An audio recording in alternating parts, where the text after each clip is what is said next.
딸 등록금 통장에 손을 대고 말았다. 화요일 밤 습관처럼 켠 휴대폰 화면을 보고 저는 제 눈을 의심했어요. 하루 만에 20%가 사라져 있었거든요. 제 이름은 강태호, 45이고 지방 소도시에서 작은 철물점을 운영하고 있어요. 작년 겨울 손님 발길이 뚝 끊긴 가게 안에서 난로 하나에 의지한 채 텅 빈 매대를 바라보며 한숨만 내쉬던 날들이었죠. 통장 잔고를 확인할 때마다 가슴이 답답하게 조여왔어요. 그러던 어느 날 오랜만에 예전 공장에서 같이 일하던 동창에게서 전화가 왔어요. 들뜬 목소리로 요즘 반도체 관련주가 미쳤다며 자기는 벌써 2배를 벌었다고 자랑하듯 떠들어대는데 그 목소리가 묘하게 제 귀에 오래 남더군요.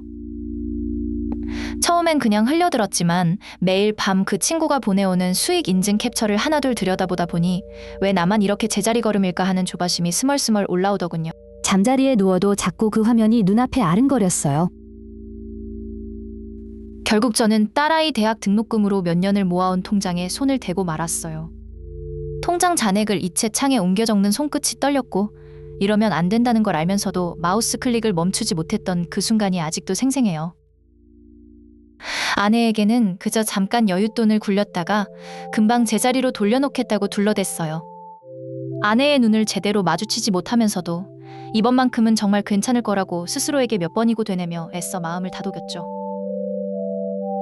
처음 2달은 정말 신기하리만치 쭉쭉 오르더군요.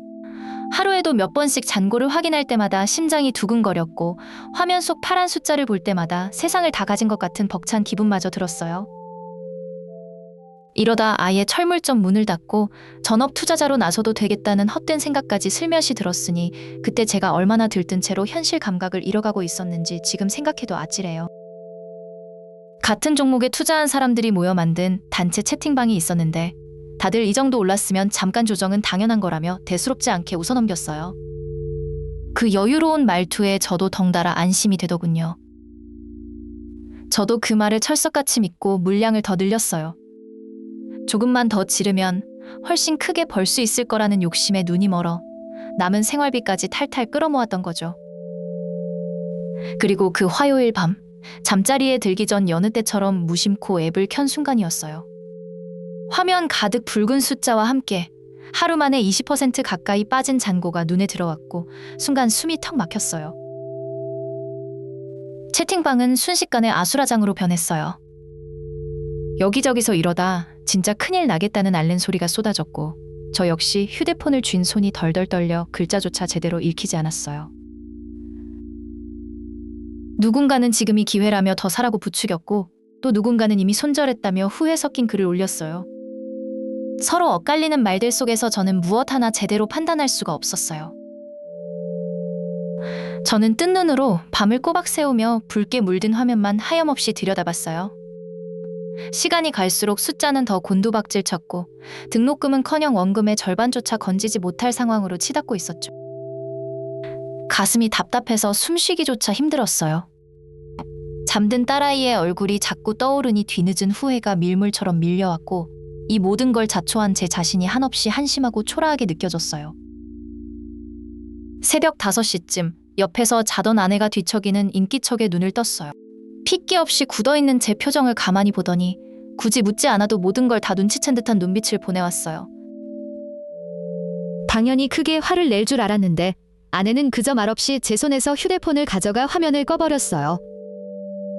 아무 말도 하지 않는 그 침묵이 어떤 질책보다도 더 무겁고 아프게 느껴졌어요.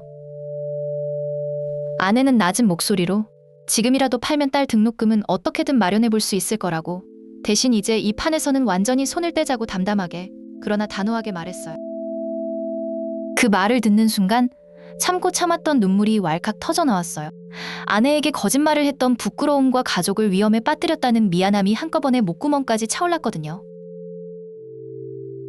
그날 아침 저는 떨리는 손으로 매도 버튼을 눌러 손실을 확정하고 남은 물량을 모두 정리했어요. 화면에 찍힌 숫자를 보는데 마음 한구석이 와르르 무너져 내리는 기분이었어요. 채팅방 사람들은 여전히 조금만 더 버티면 곧 회복할 거라며 서로를 다독이고 있었지만 저는 더 이상 그 말에 흔들리지 않고 아무 말 없이 조용히 그 방을 나왔어요. 며칠 뒤 저는 딸아이를 마주 앉히고 마른 침을 삼키며 사실대로 털어놓기로 마음먹었어요. 등록금이 많이 부족할 것 같다고 아빠가 잠깐 욕심을 부려 큰 실수를 했다고요. 딸은 뜻밖에도 담담한 얼굴로 그럼 저 이번 학기는 근로장학생 한번 해볼게요 라고 씩씩하게 말했어요. 오히려 딸아이를 위로해야 할 제가 그 말에 눈시울이 뜨거워졌어요. 딸아이가 건넨 그 한마디가 오히려 저를 더 단단하게 만들어줬어요.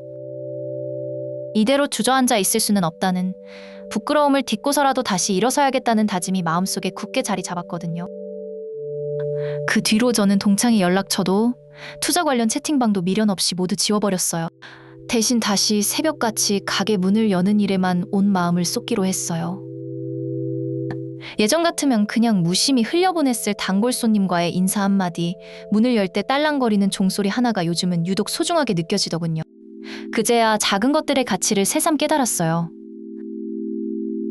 통장 잔고는 그 일을 겪기 전보다 훨씬 초라해졌지만 신기하게도 마음만큼은 오히려 예전보다 한결 가벼워진 기분이 들었어요. 더 이상 숨길 게 없다는 홀가분함이었을까요? 요즘도 가끔 그 화요일 밤이 문득 떠올라요. 심장이 철렁 내려앉던 그 기억은 여전히 아프지만 그날 덕분에 제가 정말 지켜야 할 게 무엇인지 뼈저리게 깨달았던 것 같아요. 지금은 저녁마다 온 가족이 둘러앉아 김이 모락모락 나는 밥을 함께 먹는 그 평범한 시간이 그 어느 때보다 든든하고 감사하게 느껴져요. 솔직히 그때 조금만 더 버텼더라면 어땠을까 하는 미련이 아주 없다면 거짓말이겠지만 그보다는 가족을 끝까지 지켜냈다는 사실이 제겐 훨씬 더 큰 위안이 돼요. 여러분이라면 그 화요일 밤, 그 상황에서 과연 어떤 선택을 하셨을까요? 저는 지금도 그날 손실을 정리하고 가족을 택했던 그 결정이 제 인생에서 가장 값지고 옳았던 선택이었다고 믿고 있어요. 여러분이라면 어떻게 하셨을까요? 저라면 한 줄 댓글로 알려주세요. 따뜻한 댓글이 다음 사연의 주인공에게 위로가 됩니다. 구독하시면 매일 새 사연을 들려드려요.